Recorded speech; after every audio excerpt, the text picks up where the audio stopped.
Assalamualaikum warahmatullahi wabarakatuh. Salam guru penggerak. Perkenalkan, nama saya Yeni Ambarwati, guru PJOK dari UPT SD Negeri 04 Kotosala, Kabupaten Dharmasraya, Sumatera Barat.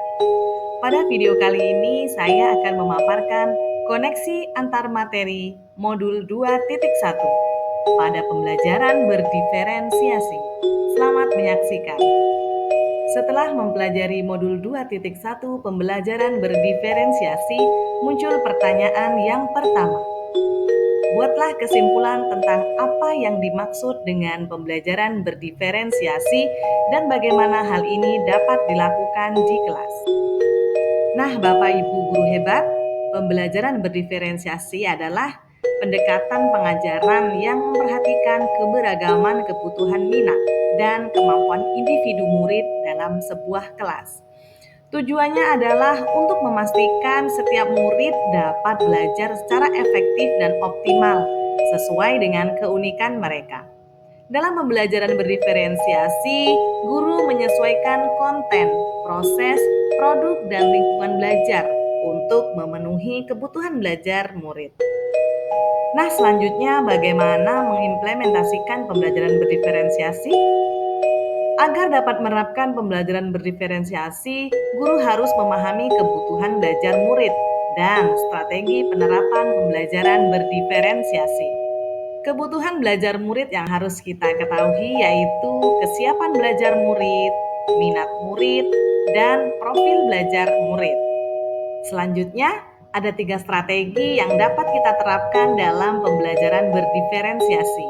Yang pertama, strategi konten, yang kedua, strategi proses, dan yang ketiga, strategi produk.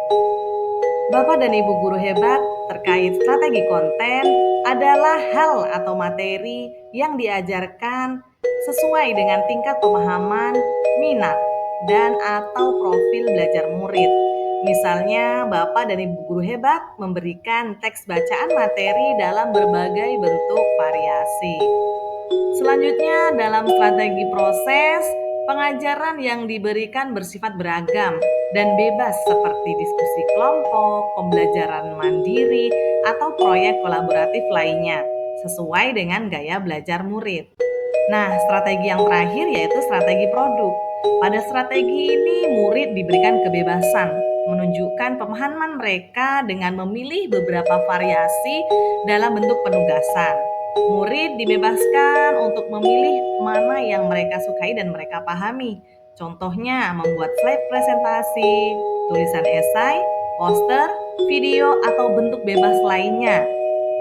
Pertanyaan yang kedua, jelaskan bagaimana pembelajaran berdiferensiasi dapat memenuhi kebutuhan belajar murid dan membantu mencapai hasil belajar yang optimal. Dalam pembelajaran berdiferensiasi, murid yang memiliki kemampuan lebih tinggi dapat diberikan tantangan lebih. Sementara murid yang membutuhkan bantuan tambahan dapat diberikan dukungan yang sesuai dengan apa yang mereka butuhkan. Selain itu, dengan menyesuaikan metode pengajaran dengan kebutuhan murid, pembelajaran berdiferensiasi membantu meningkatkan motivasi dan keterlibatan murid, yang pada akhirnya dapat meningkatkan hasil belajar mereka secara optimal.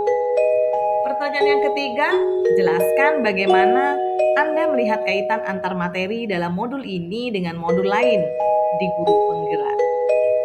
Bapak Ibu, mari kita lihat refleksi sejauh mana pemahaman kita kembali pada modul 1.1. Nah, Bapak Ibu guru hebat, kaitan antara modul 2.1 dengan modul 1.1 yaitu dalam melakukan pembelajaran berdiferensiasi, guru harus berusaha memenuhi kebutuhan belajar murid sesuai dengan kodrat alam dan kodrat zaman.